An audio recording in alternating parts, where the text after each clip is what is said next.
Hello, gentle viewer. Today we are going to talk about the gibbet.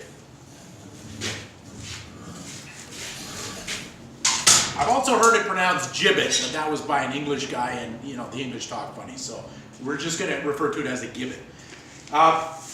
Gibbet is a cage, as you can see, roughly human-shaped, in which already dead criminals were placed into and then hung in a prominent location as a warning to other would-be murderers and rapists or what have you,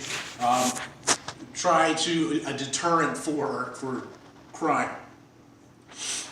The gibbet itself is actually, technically, is referring to the wooden frame that actually holds the cage up, with the cage being called either gibbet irons or a gibbet cage, or sometimes a crow's cage. So it's this wooden structure, which was the actual gibbet in technical terms.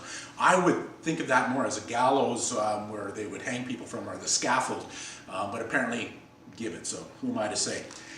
Anyway, gibbeting was most actively practiced in the 1700s, and by about mid-1800s it had been abolished, as it was being considered an inhumane form of execution and torture. As I first said, that typically already dead people were placed in the gibbet to be put on display, but occasionally a live person was placed within the cage and hung out literally to rot. So hung into this thing alive, and would die a very miserable death from exposure, hypothermia, say organ failure due to dehydration, and also, in addition to that, you have the cool effect of crows and vultures actually eating you alive and picking your flesh off because you're restrained and can't move. Okay, so as you can see, the gibbet is roughly human in shape. The reason for that is because you're putting someone in here long-term and left to rot. As the body decomposes and the soft tissue decays and leaves by either being eaten or just decay, you want to be able to hold the body in the semblance of a human shape longer. So this allows the skeleton to stay in that shape and not fall apart as quickly, so it still looks like a person right into the skeletal stages, right down to the point where they're basically just a pile of bones and then would fall apart at that point.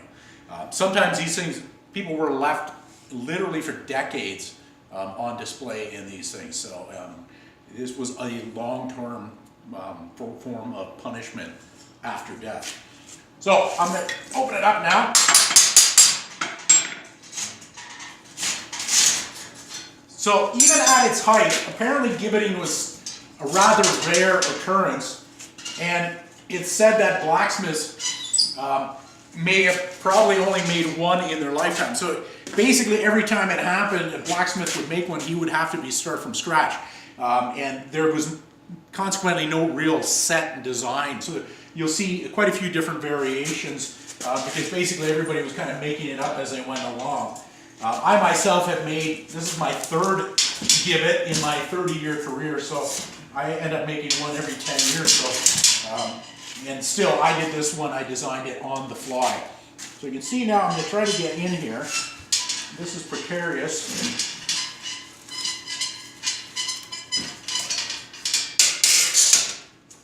So I'm not going to latch myself in, but I'll give you the idea of how it gets into place, and I may have to get my cameraman to assist me in the final closure here.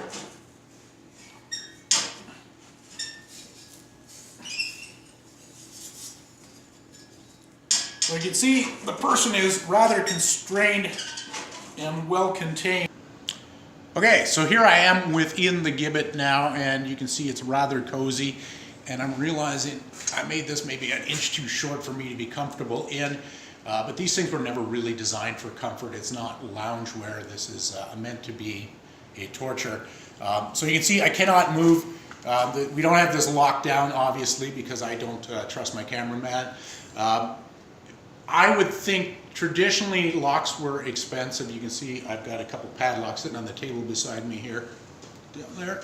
And I would guess that they would actually just rivet these permanently shut, since the person is going to be there for a while. Locks were expensive back in the 1700s. They probably would have just riveted someone in. So they were permanently latched in place here. And this, after an hour or two, is going to be agonizingly uncomfortable and would just be a horrible way to spend several days. Here's a fun fact. Crucifixion, a more ancient form of display execution.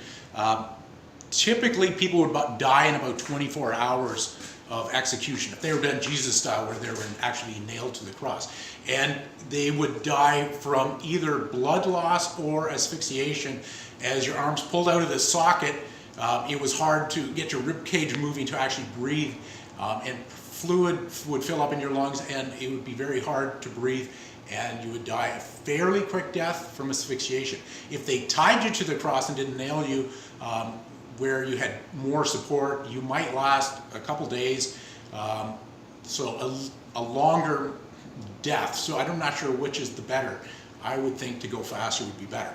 This, on the other hand, is something where you would last several days until you probably died of thirst or exposure or something like that. So in any event, a very cruel punishment. And as I said, by mid-1800s, they had considered this inhumane. Throughout history, standards of human dignity and human rights have been typically abysmal. But in the last 200 years, there's been a lot of developments worldwide, and people have been a little bit more thoughtful about their fellow man, about what human rights are. So by the mid-1800s, this sort of punishment was thought to be inhumane, and they moved away from it. All right, so that is basically a quick overview of what the gibbet is. Now, I wore my Iron Maiden shirt today to remind me to talk about Iron Maidens. And invariably, when people see my gibbet, they call it an Iron Maiden. And that is incorrect. Iron Maiden is a totally different device, and it is probably one of the more infamous medieval torture devices, and it is actually a fake.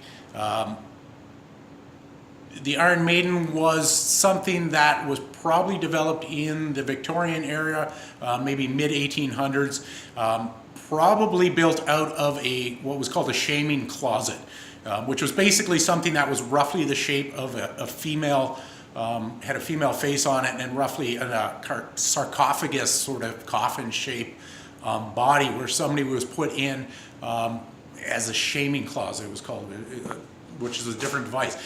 Somebody had it in their collection in Nuremberg, I believe, was the one that is most famously known, and thought that it was a little bit dull, so thought it would be cool if they added spikes on the inside, and came up with the term Iron Maiden and said that it was a torture device where the door was slowly closed and crushed a person in this agonizing death.